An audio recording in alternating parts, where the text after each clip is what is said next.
Ils étaient attendus. Le groupe GBH a publié ses comptes consolidés.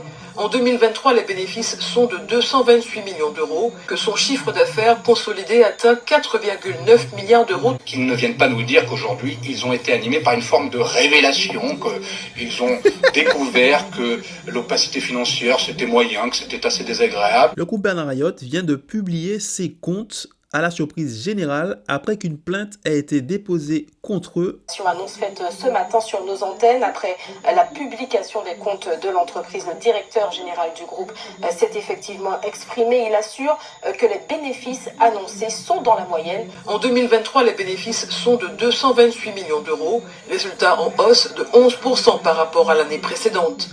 Dans un communiqué, le groupe précise que son chiffre d'affaires consolidé atteint 4,9 milliards d'euros. Nous déposons tous les ans, depuis toujours, nos comptes à l'administration fiscale, mais nous ne souhaitions pas en faire la publicité pour donner cette information à nos concurrents. Mais comme tout le monde, on a bien vu que les temps changent, que la volonté et qu'au fond l'inconvénient à ne pas le faire crée de la suspicion.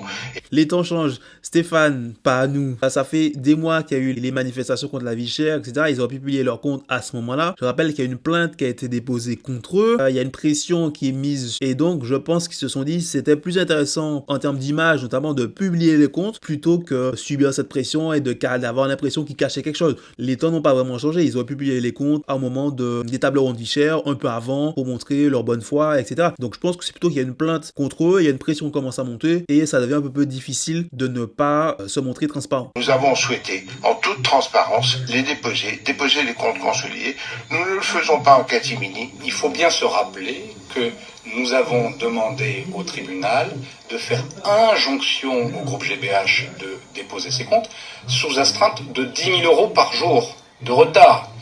Même un groupe comme GBH n'a pas les reins suffisamment solides pour supporter, et d'ailleurs, quelle image cela renverrait. Donc, qu'ils ne viennent pas nous dire qu'aujourd'hui, ils ont été animés par une forme de révélation, qu'ils ont découvert que l'opacité financière, c'était moyen, que c'était assez désagréable. Je sais pas c'est qui cet avocat. Bien sûr, mais il a raison. Eux, ils ont vu la lumière. Oh, mais écoutez, en fait, on va être transparent. Écoutez, les gars, on va baisser les prix. 10 000 euros d'astreinte par jour. Alors, je sais pas si le tribunal a effectivement appliqué la demande. Si vous ne déposez pas vos comptes pour une entreprise, c'est 1 500 euros d'amende. C'est plus rentable de payer 1 500 euros d'amende. Je ne sais même pas si l'État va chercher ces amendes-là auprès d'entreprises. En tout cas, cet avocat, il est excellent. Précise que les comptes consolidés seront désormais publiés chaque année. Vous vous rendez compte qu'en 2025, ça y est, ils vont publier les comptes chaque année. 34% de marge commerciale. Cela nous permet d'affirmer désormais que leurs marges sont extraordinairement élevées et que ce sont les consommateurs finaux qui supportent cela. Si des clients sont dans le magasin, c'est que nos prix sont bas. En l'occurrence, à la Martinique, c'est nous qui proposons les prix les plus bas.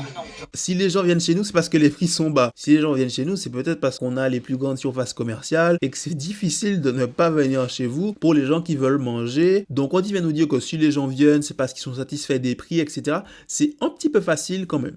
Dès ma sortie, j'ai demandé, si possible, sans injonction, qu'on puisse reprendre une table ronde avec M. Manuel Valls, avec les acteurs de la grande discussion, parce qu'on sait aujourd'hui, il a été prouvé que ce protocole qu'ils ont signé, c'est ce que M. Ayotte avait déjà proposé il y a 2 ans en arrière. Les 54 familles de produits, c'est une proposition d'origine en fait de la grande distribution formulée il y a 1 an à la commission d'enquête parlementaire. Pourquoi vous voulez faire une table ronde, sachant que il y a déjà un protocole d'accord qui a été signé, vous avez bien vu que c'était globalement, vous n'étiez pas satisfait. Est-ce que Manuel Valls va se déplacer à votre table ronde en Martinique? Ça me paraît très peu probable. Les élus martiniquais semblaient satisfaits de l'accord qui avait été signé. Le protocole, ça n'est qu'un protocole.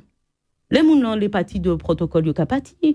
Et donc, c'est très surprenant de la part du RPAC. Les négociations vont-elles reprendre? Beaucoup de questions sont en suspens. Moi, je pense pas qu'il y ait de négociations qui vont reprendre. Il y a Manuel Valls qui a dit que c'est anormal que les prix soient si élevés, etc. Il s'est réveillé un beau matin et il s'est dit « Ah, mais en fait, les prix sont super chers. » Je vous rappelle que Manuel Valls a été député, il a été ministre de l'Intérieur, il a été Premier ministre. Donc, qu'il se réveille aujourd'hui, en 2025, et qu'il constate qu'il y ait des prix élevés en Martinique, c'est assez surprenant. En tout cas, GBH a publié ses comptes. Ça faisait des années qu'il ne le faisait pas. Et il faut voir ce que la plainte de ces lanceurs d'alerte va donner. N'hésitez pas à me dire ce que vous en pensez dans les commentaires et à consulter les autres vidéos sur la vie chère en Martinique.